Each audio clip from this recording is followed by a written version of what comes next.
It is the June of 2025. We are outside of Vaasa in an old factory building, an old sugar factory. And as usually in cities, when factories shut down, it doesn't take long before artists move in. And we're right now in a large studio here with a local artist, Marcus Lerviks.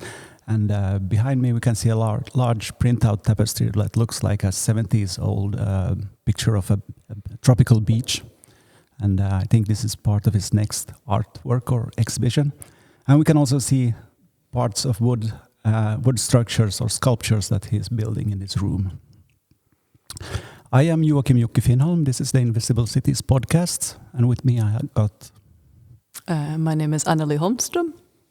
Marcus Lerviks.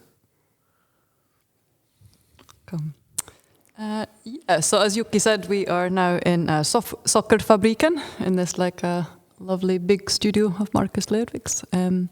Perhaps Marcus, you could give us a brief introduction just about what kind of artist you are in terms of what materials you're drawn to, and perhaps if there's any kind of like recurring themes that you feel often you tap back into. It was a hard question. That was a hard one.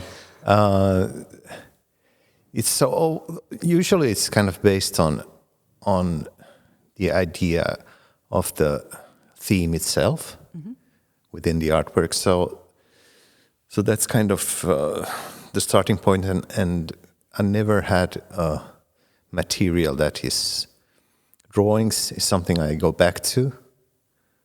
But it's always based on what I'm doing, for the time. Sometimes it's fiber, glass, and these kind of things, so lights But in this case now I'm building pretty kind of traditional, in a sense, traditional. What is that? Sculptures. But it's a video sculpture then again, so it's... I never felt that, that's something you should think about within art, is that I have one media. So is it for you kind of the materials are guided by whatever the concept is that you start with, or the kind of problem the most suitable for the project itself, Lately I've kind of worked with sounds and making music, so I kind of on in between, because before this I just made sounds, so I just kind of just disturbances and small sounds that I kind of blow up and make them into something that gives a feeling of some kind. Now I've kind of crossed the bridge and become using drum machines, so kind of making real music. Yep. It's like a painter using a real brush. And so before, when you were making these other sound projects, were they sounds that you were using in combination with film, or were they like standoff performances? Or? Depending on, it's some performances I've done together with my friends. We kind of record just random things and then loop them, so we get a rhythm from it. Right. And that's kind of which one, and that's the hard part, to choose which one is good for it. It gives good kind of feel for it. So and I think everything is related this way, within working with sound, working with picture, with video art. I see video art as painting, because I was painting before, and for me kind of video is very near nowadays because of the quality. The screens are so good resolution, so you kind of come nearer to photography, and you go near to painting itself, because you can be very abstract in videos also. So I think it's a good time in that sense when I got eager about doing videos. I remember the resolution was really crap, but I don't know what drove me, that using it still, because it's kind of evolving. Yeah, I remember you did like in the early 90s, maybe mid-90s, your first video works. And Yeah. Worked with and some Betacam and S-Video. S-Video, Betacam, but that's also kind of when you get an idea and you're abroad. I made a video installation also in Berlin. I felt lost every day. I was there for 2-3 months. So I kind of wanted to, this feeling of being lost. And so I made this video of not knowing which train to go on. And it's called In or Out. But that's kind of also, and in this case I didn't have a video camera, so I borrowed one really bad, But then again, I don't think it's kind of that is the, essential thing. I think it's, the feeling you have to, you try to deliver, simply that. But nowadays it's a total different ballgame. For me, in the beginning, it was more about the performance, documenting it, or like the raw documentation, not altering too much the film quality. Yeah. More about the the time and the space when it happened. Mm-hmm.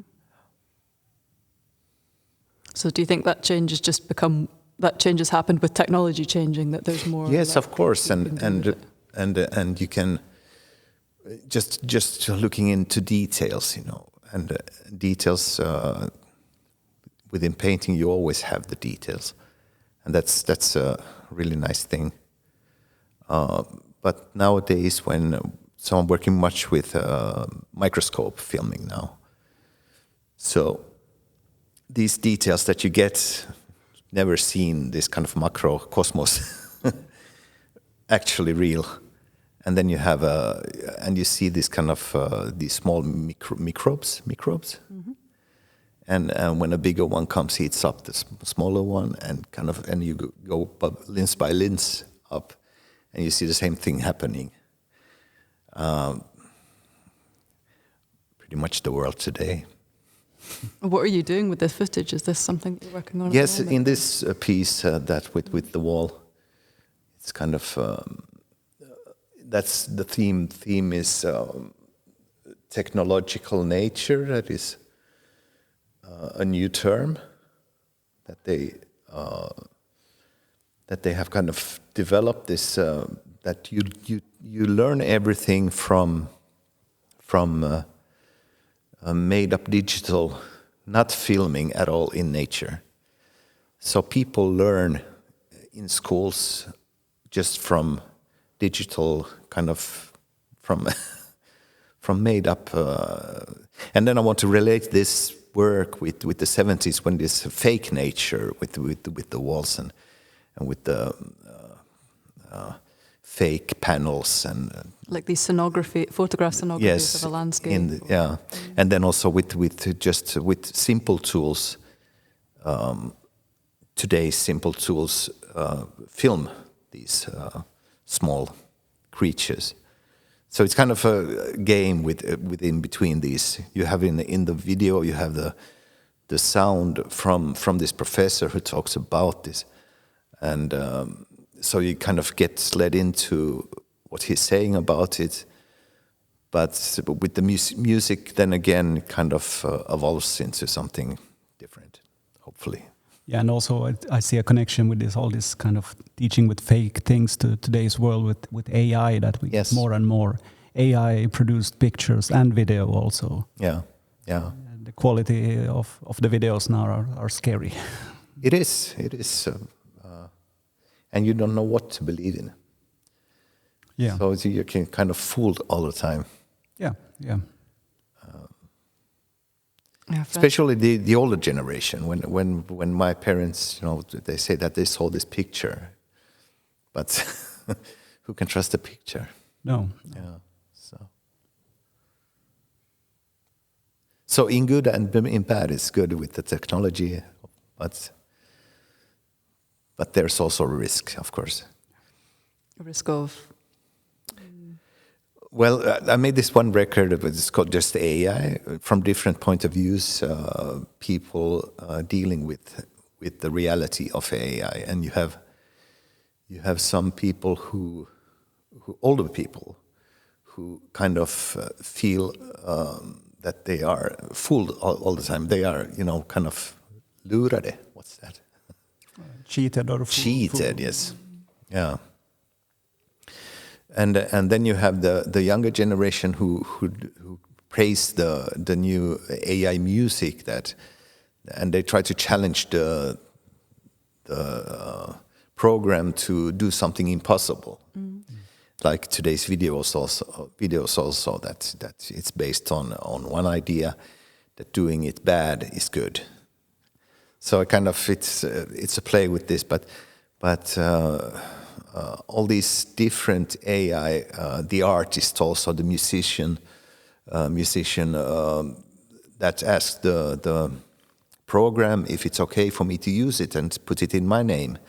But then again, if he puts it in his name, he kind of feels guilty that he's done something wrong.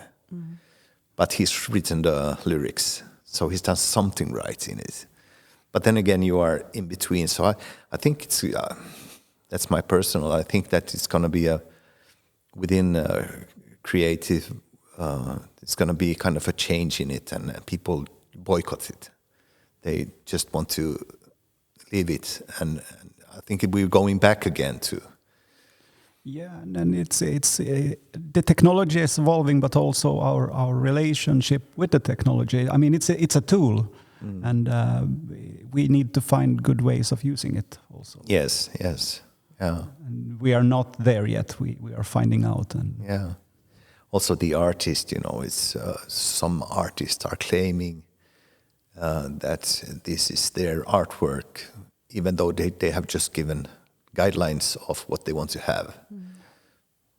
And that's enough that they give the guidelines, so that's the artist doing it. Prompt art. Yes. So it's kind of it's a mix-up, and trying to also legally get it, that it's theirs. So. Yeah. I think it's also with creativity. Sometimes we talk about creativity in the context of like problem solving or something like that. Yeah. But usually artists don't even know what problem they're solving until they're quite far ahead of their project, which is...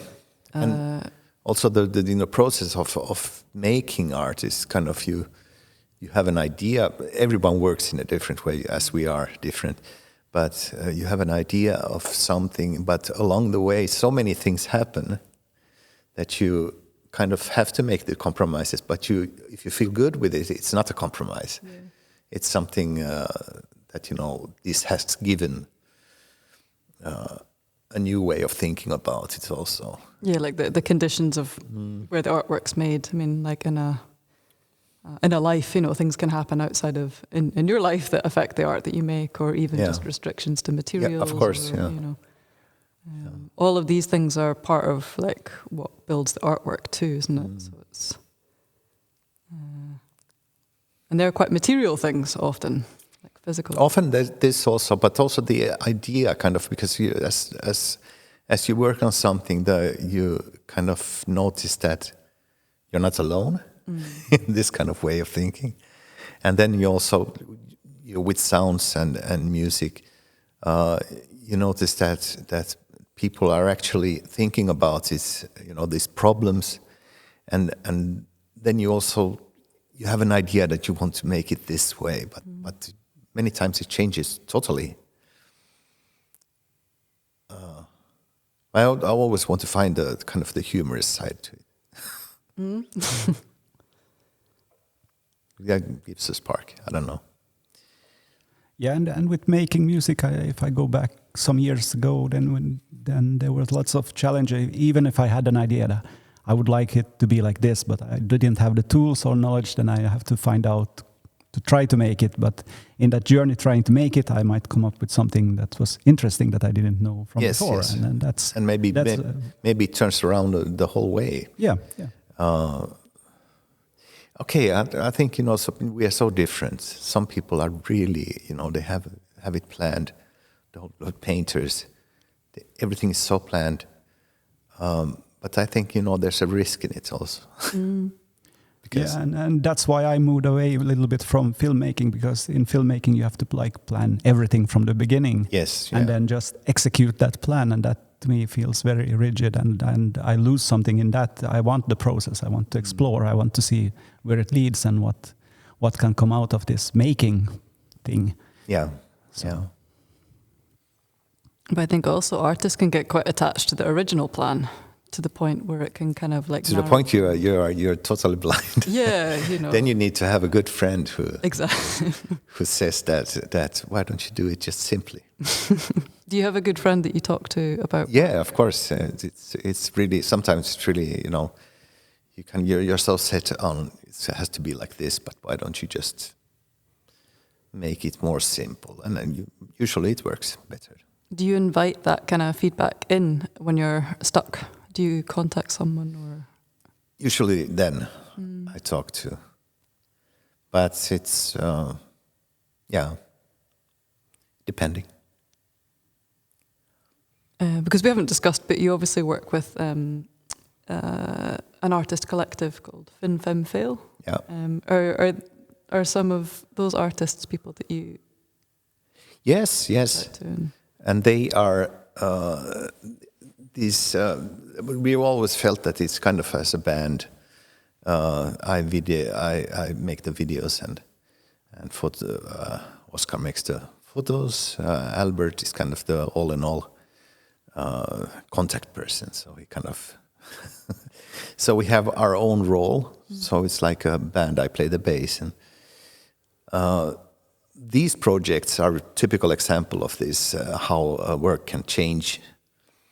But we also have to stop it someplace, because it's usually we made kind of installations, and the most planned ones we've done are for me kind of they are the best ones. Mm-hmm. But sometimes we kind of work on a theme. We just have a theme. We make some kind of videos before. It was a good example is when we went to Luftmuseum in Amberg in Germany, and it was just at the time when there was this volcano in Iceland. So the whole flight, stopped for.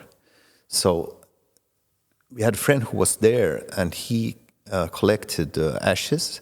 That was the reason for the flight stopping. Because the Luftmuseum, am I right? It's also kind of themed. It means air.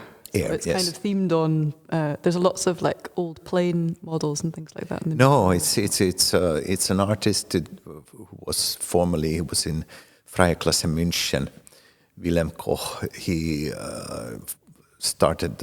It's in the old town in Amberg in Germany, and it's kind of based on air. So it's had totally different things of blowing up air balloons, but within arts, within fine arts. So for us, it was kind of the air theme was, we were thinking Finnair, of course. We were from Finland. And we had these sounds of the flights going through the space. And also we collected the ashes and then filmed the empty airports and what we could from Germany, from Finland, and then the news. And then we had flown in the ashes in a box. Mm-hmm. So that was kind of exhibited also. So for us, it's all these things develop as we go on. We have maybe one idea of how we want to visually show it, but all these things kind of are made up as it goes. And it was a moment in time as well of this Iceland. Yes. Then we also had this when Trump was elected the first time we had in Germany. That was interesting because it was just at the time when he started the first, or I'm not sure, yeah. But we kind of made a wallpaper of a bad picture of Trump, like by accident, probably the photographer had put it on the internet. So it's really fuzzy, his picture, but the background is but only the colors from the wall, you could see it's him. And then we had this that they had in East Germany, these boxes, and they shouted, "Zurückbleiben bitte," one step back, please. And we got some people from the East who heard it as children, so they shouted this, and we had this box that's it's only mirrored. You have a hole, you have a microphone, so it felt like you went into an old station. And then there was one other picture of Trump's wife, very angry, on the wall. So it's always this kind of and there was this lyrics also made by Mika Hannula of a song that's but we've been doing lately. We kind of had this artist against populism themes, that we built rockets. Familiar with that one? Yeah, 2 times, once in Berlin and once in Nürnberg. And we built a rocket, but it was kind of a karaoke. So you could go in and you sing Rocket Man. Okay. But then it's covered from the inside with all populists in Europe. So we kind of, now it feels like we have to do things like this. Unfortunately, probably. Yeah. But was the joke the idea of like sending them to space, or was but people idolize this the whole thing about space and the whole thing about it's knowledge, it's everything. At the same time, people are starving. That's the truth. So it's kind of it's also today's billionaires. They don't really care about that. They care about. It's like films today about this thing. Don't look up this film if you've seen it. No. That's a brilliant film, because it just tells about that's pretty much what's happening today in America. So about this being blind for what's actually important, and that's a meteor that is coming towards, and everything fails, of course. The president and the billionaire go to another planet, but gets eaten by some kind of creatures. So it's kind of that's the irony about it, and the money side of it. It's crazy today. Yeah, I'm thinking about this news right now that I saw today, that Bezos, the owner of Amazon, is renting Venice to have his wedding there, or parts of Venice. Yeah, how many million did that cost? Yeah, who knows? And it's just a nuisance for the people living there that they're shutting down streets, and because Venice is going to be his place now for this wedding, and is going to produce probably lots of fantastic pictures that he can show to his other billionaire friends. And it's so very like tasteless. Booking Mars weddings. Yeah.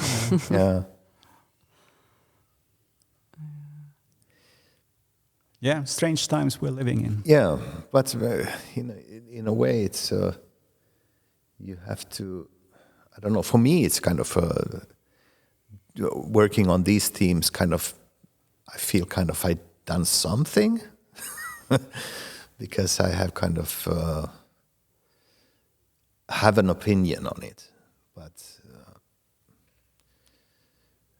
I don't know. It's really tough questions. It's tough questions for artists to answer as well, because you might have a political opinion on these subjects, but whether they're like able to be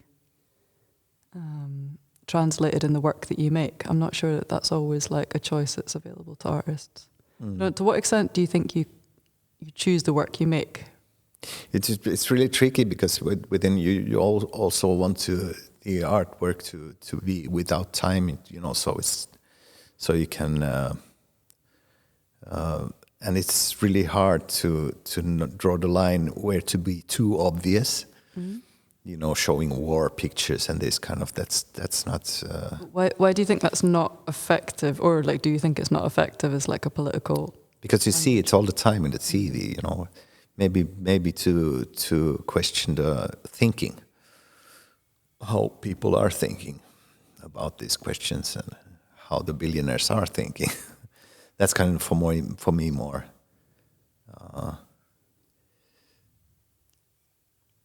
It gives a point of view better than just showing, and that's kind of forced. Visually, I wouldn't, in 3 years, I would never like a piece with war. Just war pictures of bombing and so. But here also artists are so different. I know some artists who do it exactly that way. And I don't know which one is more effective. But you also have to, trust your own, who you are and what you your way of doing things. But I guess if the language is so close, as you said, if it's presenting images of war, if that is the language that's too close to the media that we're saturated in already, it's not offering another perspective, so it's maybe not having an impact, because you can get quite desensitized to these images the more you take them. Yes, and I think it's very common nowadays that people rather turn off the news because they are, it's comes a limit that you can't. But in a way, I see it that you can also put irony on it or some kind of humor on it, and I think that's more effective. Why do you think humor is a good language? First of all, you need it, everyday life. And secondly, I think, if you can relate to a thing with humor, then you can kind of turn it up, turn it open.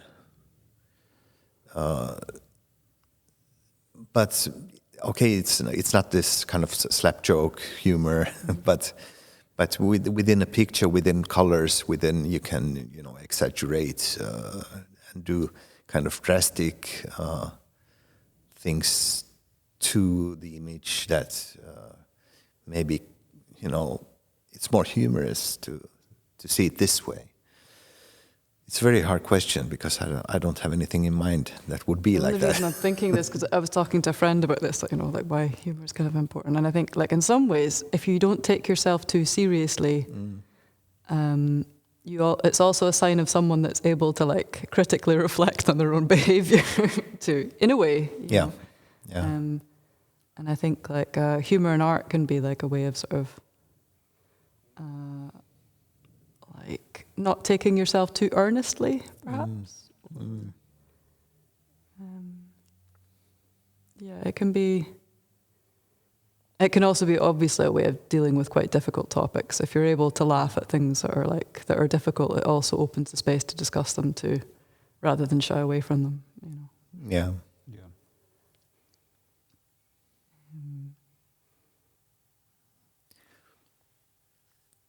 Yeah. Isn't there this saying that humor unites us in a way?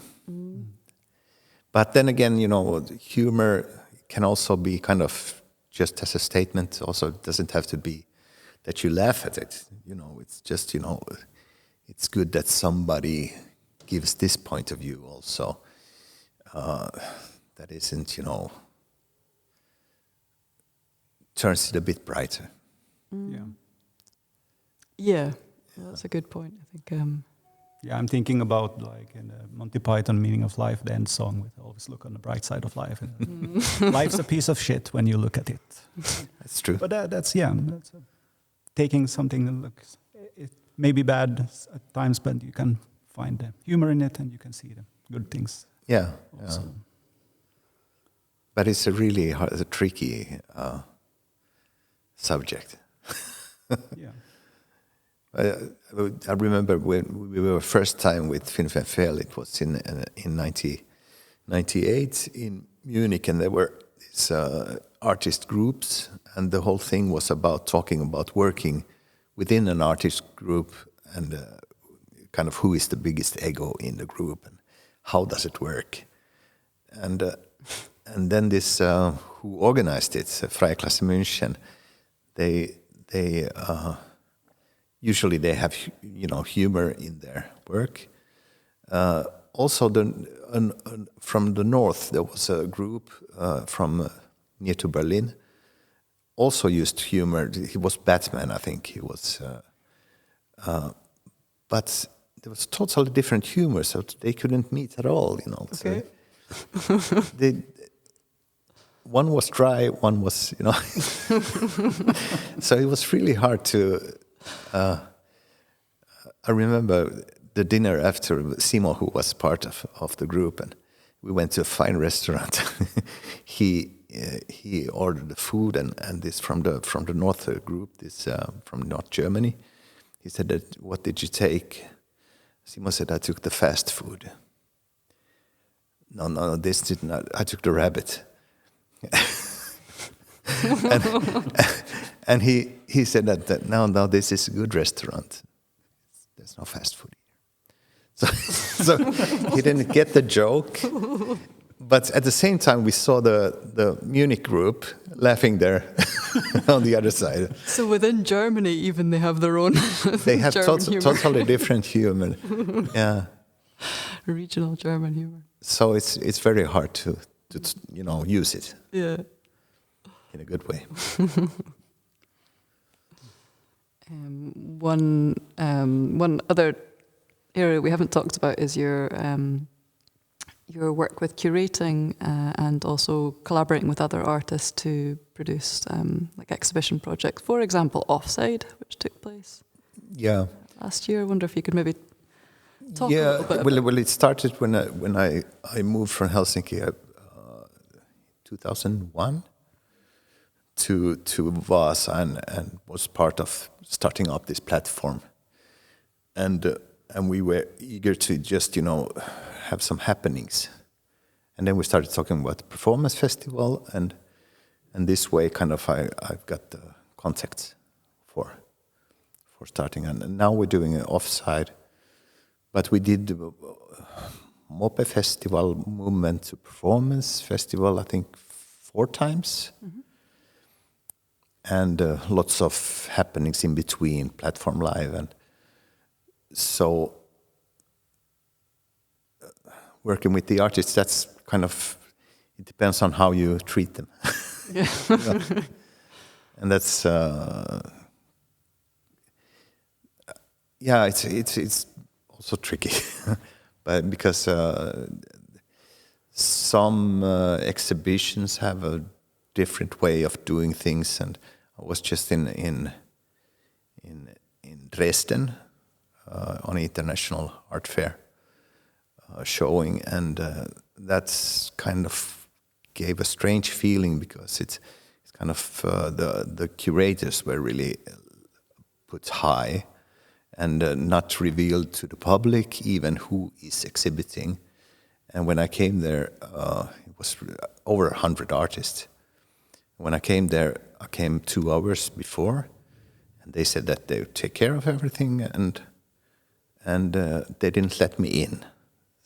So I had to wait after the speeches, and then I looked for them.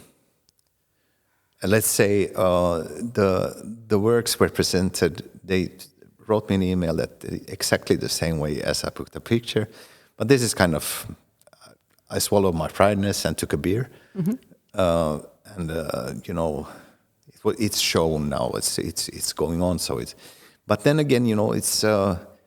I think doing curating for artists, the most best thing is to be honest and asking, But of course, if they have over 100 artists, they cannot ask everyone, and then it becomes kind of a curated for the curators. Yeah, but if they weren't sure whether you were even that you have to explain on the door, I'm the artist. Yeah, this is yeah. So But it's kind of when art becomes really big and these things happen, then they don't actually. I got the feeling that they didn't really care about the artist. They cared about how it's put together and that it's so many artists. So it's a big project. So it's it's this today's kind of thinking that everything has to be really super big. It's kind of. I think the first thing you have to with an artist, you have to that this is the reality of the thing, and this is the budget, simply that, and then also working together with them to get the best out of it. So, but it's different ball game, different place. So. Do you think it gives something to your... Don't get me wrong, I'm really happy to be in this. Yeah, of course. Do you think it gives something to your artistic practice as well, though, kind of working with artists from that other side too? Do you think it kind of like... does it give you new ideas or like a sense of community, or what do you think it's... I think, within this, the only thing we have is each other. So also within platform and when we've invited artists, they in their turn have invited us. So it kind of works this way, and it's making networks, and that's a really important part of it. That has to have this side also to it. So without that, of course, for me it's talking to an artist about something. They have a total different, many times, but then you find the solution. That how we can make the best of it. You mean with the installation process, for instance? Or like an installation, and also it's how people look at it, because some people see it, if it's a video work, it's this thing of many older artists. They kind of see everything that is within the frame, and they don't care about the frame, or as long as it's in the frame, and the surroundings aren't important. But I think installation art today has become something totally different. So it's just as important doing video also to get this feel of something, because if it's just put together, pressed in, then it feels that. But why? I mean, it seems like you're very aware of how you present, for instance, monitors. That monitors are often like in these almost sculptural arrangements where a monitor might be really high up or low to the ground. Yeah. And I wonder if that's something about having all these curating experiences. You kind of think about how someone physically looks at a monitor, and how that changes, the way of reading it. I think the first thing is just to try to read the room. And see how people naturally walk in it. That's kind of how. And it can be really small changes that can be made that makes the difference for me. But it's kind of, as we were talking earlier, also that you get so blinded by your own idea that you need to have this other point of view to it. So that's also good with the having this conversation. I think for me also, I kind of almost miss participating in more group exhibitions for this reason, because when you participate in group exhibitions, you have so many conversations with other artists that are all having the same problems in terms of bringing their work into a space, and then now I have this new set of problems I have to solve about how to make it look best in the best light. But because you might have 10 people all struggling with that same issue, it's a nice conversation space to discuss these things. It is, and it's also today. It's really maybe the most kind of urgent thing is if you choose many art video pieces that has sound, that you get a good solution of how to present it so each can have its sound as the artist wants to have it, and not with the headphones as the easy way out. So that's very important also. But yeah, because the sound can take over the whole exhibition space also. Yes. So, and if it's a really annoying sound, then it's... Yeah. I think it's also this thing with having exhibitions. I think a lot of artists can be making work in isolation for quite a long time before they've even asked a friend or, you know, got some feedback from someone. So that the opening moment might be the only time where you're actually getting feedback on the work from how does it look to, True. you know, how do you read the room, or, you know, how does it translate to somebody else.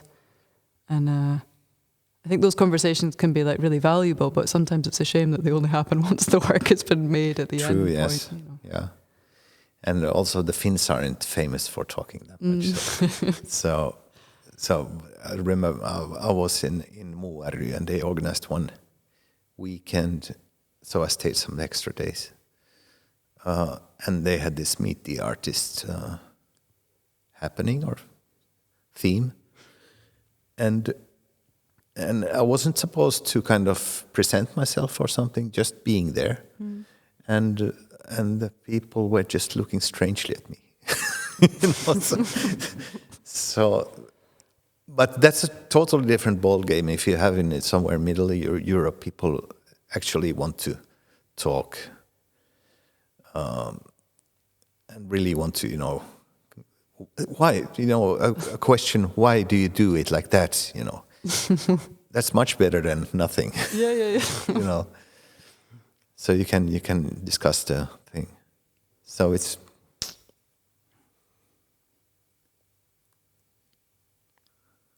or often I find that it can just be people coming and free associating in front of your work, like, oh, there's some hills. I remember I went on a holiday to so and start telling you some story that has nothing to do with. But that can also be nice, you know, these kind of. I like it.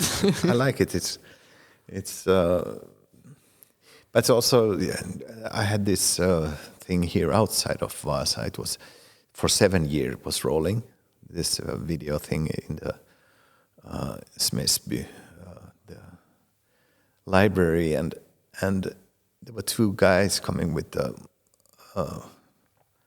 motorcycles, or these smaller ones, and they looked at the screen, and then one of them said that there's no sound, it doesn't work. And they went away. And, yeah, okay. But that's how you read things today also. So. So I thought much better than nothing.